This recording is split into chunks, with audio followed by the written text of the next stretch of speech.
Welcome back to the channel. This is a More Better Ascend coming at you with a modern Selesnya +1/+1 counter deck. This deck has gone through many iterations in the current deck that I own in paper. This is the current iteration of it as of right now. For me, this deck is very powerful. When it goes off, it gets going and it is unstoppable. Let's get into the strategies and the cards and find out exactly how we're going to get +1/+1 counters on our creatures and stomp our way to victory. So turn one play is definitely a play that we want every single time. This is definitely the best way to start your game out. 1 mana enchantment, Hardened Scales, says if one or more +1/+1 counters we put on that creature you control, put that many +1. So this plays right into our strategy of getting as many +1/+1 counters on creatures as possible. So getting one of these on the battlefield as soon as you can is definitely playing into our strategy and works very well. All right, next creature is not really a 1 mana creature. This is an X+1 green. There's a lot of Hydras in this deck, so it could kind of be like a Hydra tribal deck for +1/+1 counters, which makes sense because most Hydras come in as a 0/0 with a certain amount of counters, or you have to pay X or whatever it is. This is from Outlaws of Thunder Junction. This is Goldvein Hydra. It's X+1 green. Vigilance, Trample, Haste, which is absolutely insane. And then the fact that it says, when this creature dies, create a number of tapped treasure tokens equal to its power. So, you know, you could play this early in the game just to ramp and have a chump blocker. And then if it dies, you get to ramp. Or you could play this late game and it could be an absolute bomb to destroy your opponent because it has haste and they won't even see it coming. But this is definitely, it has all the tools in its tool belt to be perfect for this deck. Next up, we have Botanical Brawler. Now, this is another super synergy with +1/+1 counters, especially in the Selesnya colors. This is a 0/0 with Trample, and it says it enters the battlefield with 2 +1/+1 counters on it. Now, all these creatures that I have in here that are 0/0s that say they enter with that many +1/+1 counters on it, if you have a Hardened Scales out there, it enters with that many +1. So if you have a Hardened Scales out, then that means this comes in with 3 +1/+1 counters on it. And it says when one or more +1/+1 counters are put on another permanent you control, if it's the first time that a +1/+1 counter has been put on that permanent, you get to put a +1/+1 counter on Botanical Brawler. So just casting a Goldvein Hydra and having it come in with X +1/+1 counters triggers the Brawler. This Brawler, let me tell you, is going to go off like crazy. This thing, especially if you have 1 or 2 of these, if you have 2 of them on the battlefield, they just start going off. And there's times when I've cast one of these, and with the amount of combat triggers and all the other triggers that are going on during my turn, this was a 6/6. On turn 1, on the turn that I put it out there. So this thing can go crazy, and we're going to show you all the different ways that +1/+1 counters are going to be put on creatures so that you can see how this thing's going to trigger like crazy. All right, next thing up is exactly what I was talking about. This is Luminarch Aspirant. This is a 2 mana 1/1 human cleric that says at the beginning of combat on your turn, put a +1/+1 counter on target creature you control. So you always put it on a creature other than the Brawler, and then the Brawler will trigger by that creature getting a counter, and then it gets a counter. So that one counter that you're putting on now is now a 2-for-1.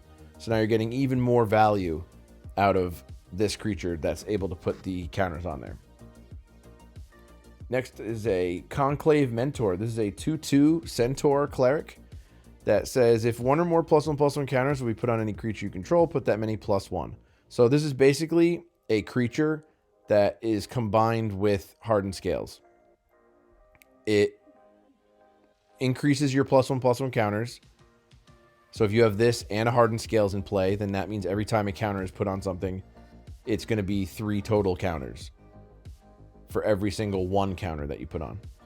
And then if you buff this thing up and get it huge, when it dies, you gain life equal to its power. So that's a strategy that you keep working into, is just pumping this thing like crazy.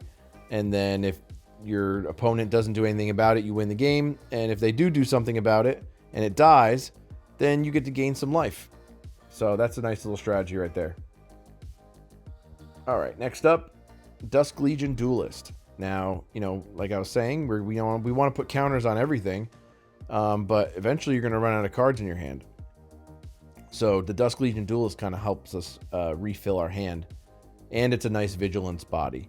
So it's a 2/2 for 2 with Vigilance, Vampire Soldier, and when you put a +1/+1 counter on this creature, you get to draw a card once a turn. So it's just a way to, refill your hand, get that extra land that you need, or whatever it may be.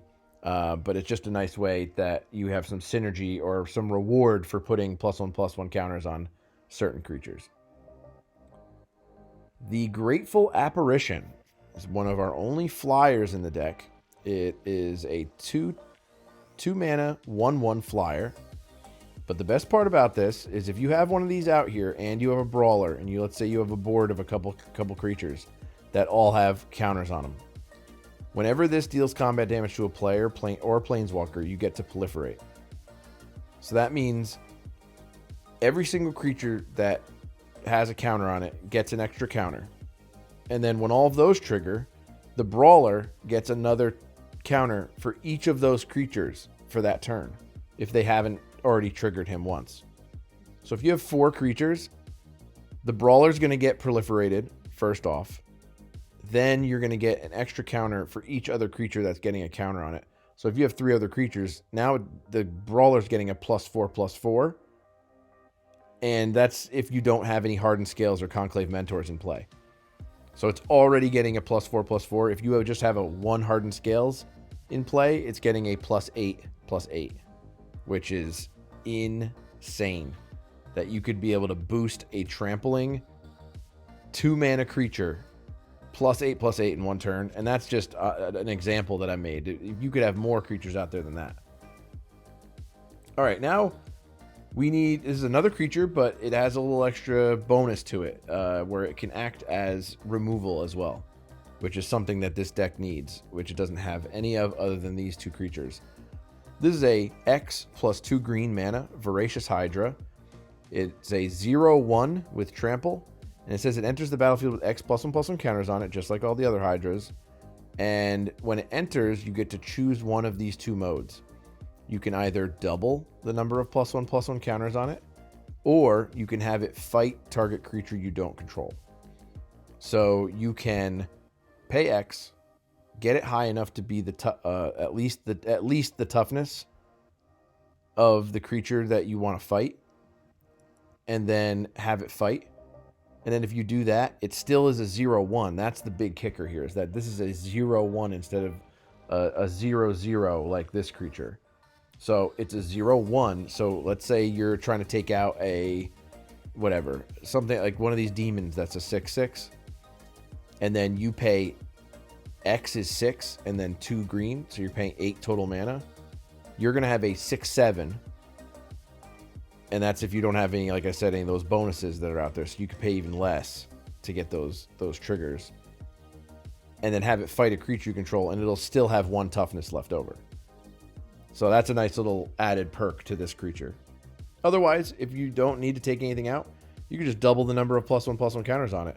And then when it doubles, you're putting more counters on it. So then you get the additional 1 from this or the 1 from this guy down here. So if you put 4 +1/+1 counters on it and you have a Hardened Scales in play, then technically you get 5. And then you double it, which would be 10, but then you get an extra +1 on top of that, so then it would be 11. So now you have an 11/11 or 11/12 Trampling Hydra, which is pretty insane. All right, now the next Hydra that is probably the card that goes off the most in this deck, other than the Brawler, but the combo of these 2 together is absolutely insane. This is a 3-mana 1/1 Hydra with trample. And you'd think, 3 mana for a 1/1 with a trample? Why would anyone put that in their deck? I got 4 of these in my deck for the sole purpose of the 2 lines of text at the bottom that says, whenever a player, not just you, not just your opponent, whenever a player casts a spell, you get to put a 1/1 counter on this creature.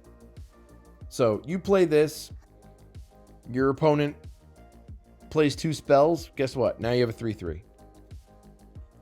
And then every time this triggers, your Brawler triggers. So every time a +1/+1 counter goes on the Hydra, each turn, your Brawler gets 1. And that's on your opponent's turn and your turn. So these two together, the synergy between these two right here, goes off like crazy. All right, so let's talk about Basri. Basri Cat, everyone knows this Planeswalker. He's getting desparked in the new Aether Drift set. I don't know if I like that card too much, but this Planeswalker is great. You get to plus this every turn and really get that engine going of adding a +1/+1 counter. If you don't have a Luminarch Aspirant out in the field or something else that gives counters, this is another way to just add a counter every turn. And it gives whatever creature that you add it to indestructible. So you can really just throw it on something and swing in every time and have no fear of it getting destroyed unless it gets exiled. But the other modes on this Planeswalker are also, this isn't just a 3 mana way to add a +1/+1 counter and indestructible. There's other aspects to this Planeswalker that I like. I don't really use his -2 that often. That says whenever one or more non-token creatures attack this turn, create that many 1/1 white soldier creature tokens that are tapped and attacking as well. I don't really use that one that often unless I see a line that can win me a game by doing that. But I'm really just ramping this and getting the proliferation triggers with the apparition to get this to 6 as fast as possible so that I can ultimate. And the ultimate says you get an emblem with, at the beginning of combat on your turn, create a 1/1 white soldier creature token and then put a +1/+1 counter on each creature you control. So like I was saying before with the Brawler, you put a +1/+1 counter on each creature. This is at the beginning of combat. If there hasn't been anything that's gone off yet, then you get however many creatures you have other than this creature. Actually, this creature gets one too. You get that many +1/+1 counters on top of adding one to all the other creatures that you already have. So getting this to the ultimate really is a game ender, I would say. And it's only 3 mana. So this is only going to take you 3 turns to get to. And it could be even faster if you have the Grateful Apparition out on the field at the same time. All right, moving on. We have Kutzil, Malamute Exemplar. It's a legendary cat warrior from Ixalan. This is great against control decks. It says your opponents can't cast spells during your turn. So any mono blue tempo deck, any control deck, an Azorius control deck, or a mono black deck that's just gonna kill all your, like, it's removal tribal, they can't cast those spells on your turn anymore. So they have to wait for their own turn to do that, which is really good, and it adds a nice level of protection to know that on your turn that you can make your plays, and you can do what you want to do without having to worry about your opponent doing anything to try and disrupt or stop it. And then it says when one or more creatures you control, each with power greater than its base power, deals combat damage to a player, draw cards. So it's another way to draw cards, and it's a nice reward for putting +1/+1 counters on creatures. You get the card right away with the Duelist, but this one is if you deal damage and its power is greater, which means it has a +1/+1 counter. And even the Hydras that come in as 0/0s, that means their power is greater than its base power.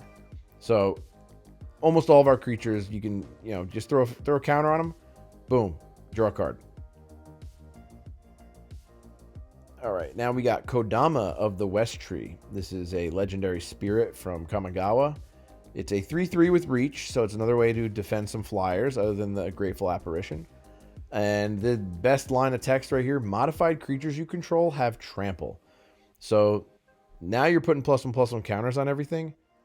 If it doesn't already have trample, it's going to have trample now. I know that all of our Hydras have trample, but everything else now will have trample. And when you're talking about having huge creatures with lots of power, you want trample to win your games. And whenever a modified creature you control deals combat damage to a player, search your library for a basic land card, put it on the battlefield, tapped, then shuffle. So if you have Kutzil and Kodama on the battlefield, every time when your creatures do damage, if they're all modified, which they most likely will be, you're going to get a land in play tapped for every single creature that dealt damage, and you're also going to get to draw a card on top of that. So just having Kodama out there, you're going to be putting so many lands in play. You are going to ramp like crazy. This is such a good card for ramp, especially in a +1/+1 counter deck. And you're going to get to throw out so many extra spells now per turn. And casting all those spells grows your Hydra, which also grows your Brawler. So now you can kind of see the synergies that are going on here, where everything kind of connects.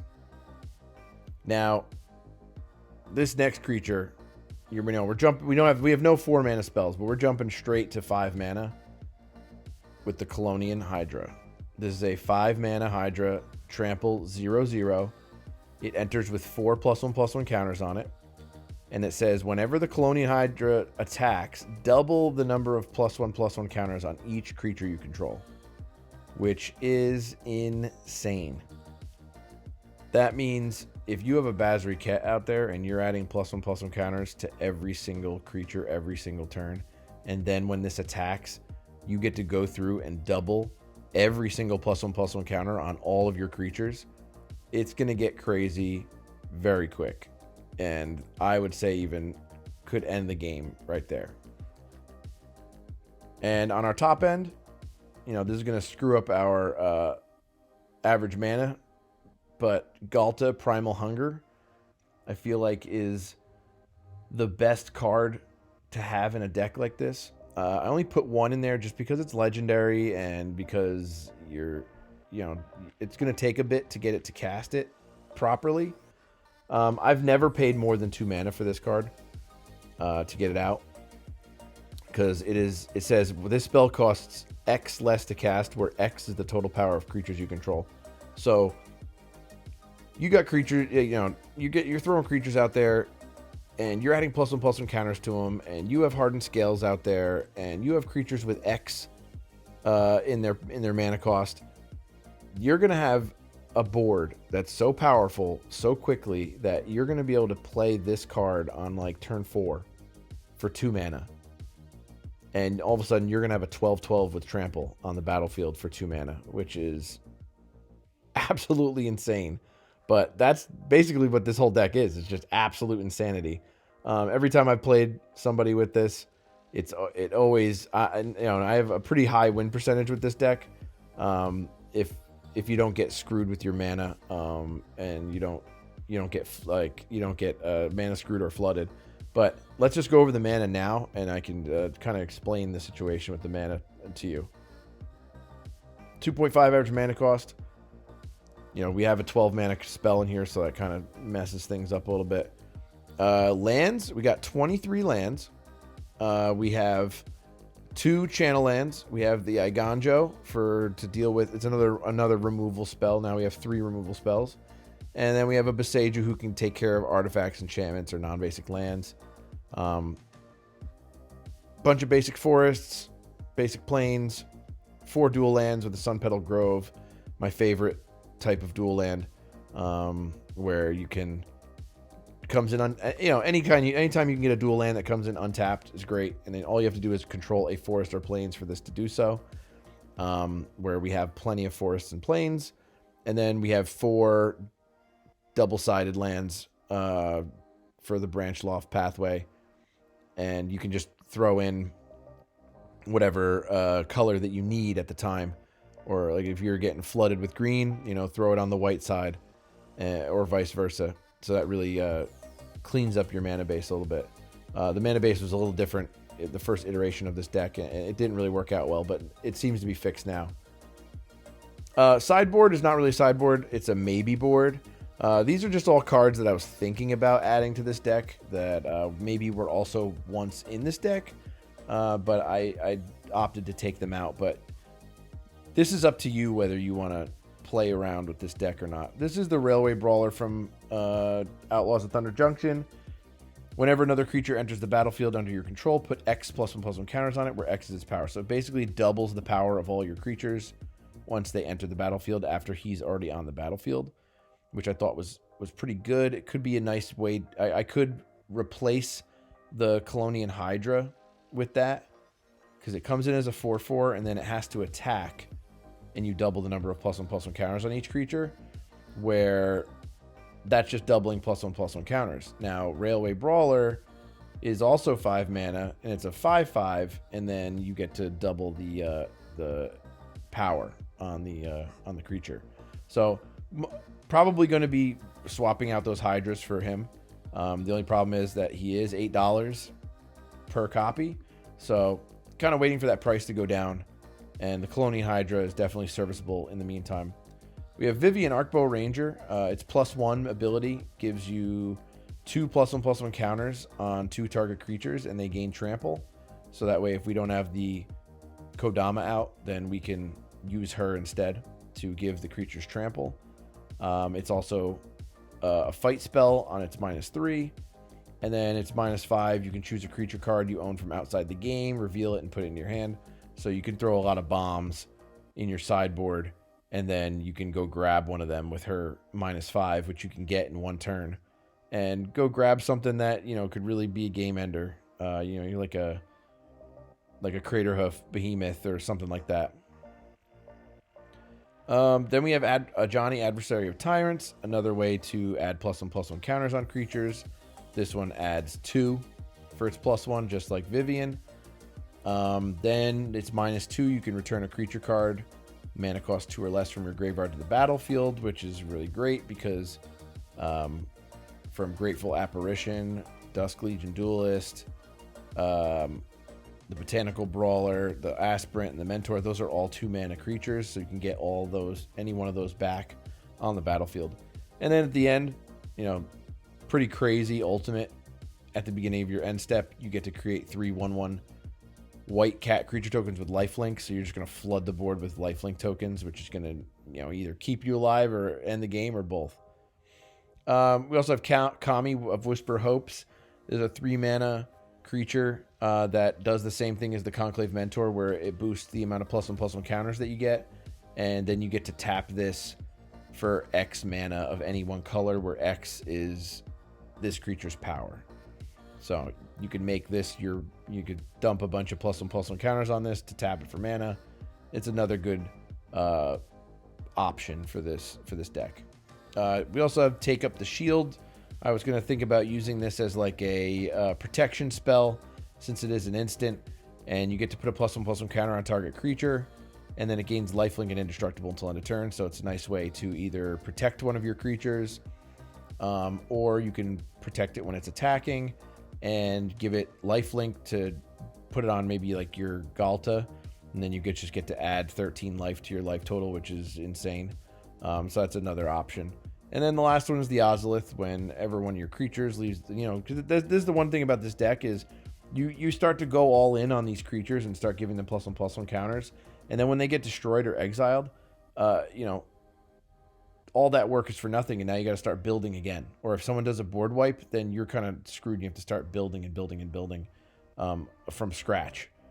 So this gives you the option of, you know, whenever a creature you control leaves the battlefield, if it had counters on it, put those counters on the Ozolith. And at the beginning of combat, if it has any counters on it, you may move all the counters from the Ozolith onto target creature. So it's kind of just a way to save all the hard work that you did, where you get to build these creatures up, give them a million +1/+1 counters, and then when they get killed, all those counters go on the Ozolith, and then you can just take them from there and throw them back on the next thing that you cast, and then you have another creature on the battlefield that's just as big.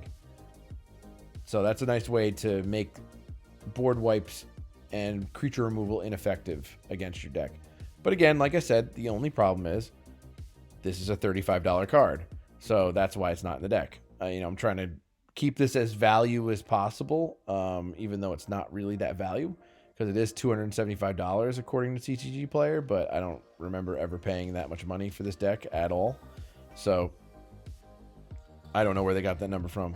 But if you think you have a better option for some of these cards in this deck, or you think that there's something that you would tweak or change or something like that, let me know in the comments down below, because this deck is one of my babies, and it's one of the constantly ever-changing decks that is never really finished.